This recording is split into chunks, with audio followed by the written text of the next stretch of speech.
Tada! Hai geng, hari ni ada barang sampai lah. Setelah berapa lama aku tak beli barang kan. Benda apa yang membuatkan hati aku terbuka untuk membeli barang kali ni di bulan Ramadan. Jom kita tengok sama-sama. Jom kita unboxing. Apakah dia? Actually pisau ajaib aku hilang. Tu membuktikan berapa lama aku dah tak unboxing.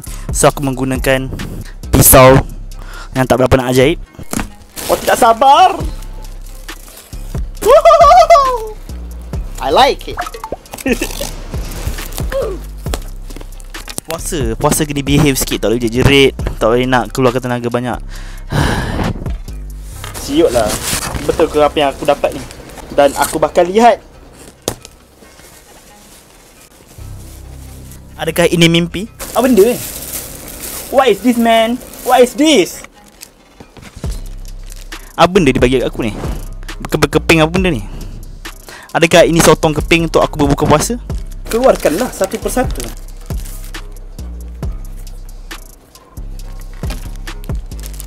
Yang bahagian kecil ni. Apa benda semua ni? Apa benda ni? Apa benda? Apa benda? Dan inilah akan menjawab segala jawapan. Tada! Apakah ini? Apakah ini? Excited. Bagi gua tengok jap. Betul ke di depan mata aku ni? Tak percaya je. Tak apa, jom kita pasang dulu. Kita pasang yang belakang dia dulu. Belakang dulu. Kat ni.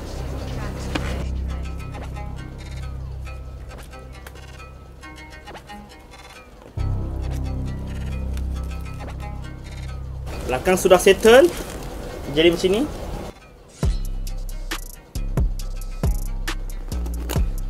Dia ada velcro. Tapi kita try clip dia dulu. Clip baru kita lekat dia. Nampak tak? Jadilah macam ini rupa dia.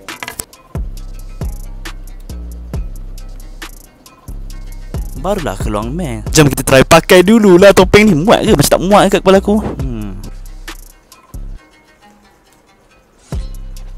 Semat weh. Ni barulah keluar, man. Style. Dari belakang je. Nampak kan? Tapi kepala dia macam petak sikit lah kalau dari depan. Tapi kalau tunduk macam ni kan, okey je, handsome je. Nampak?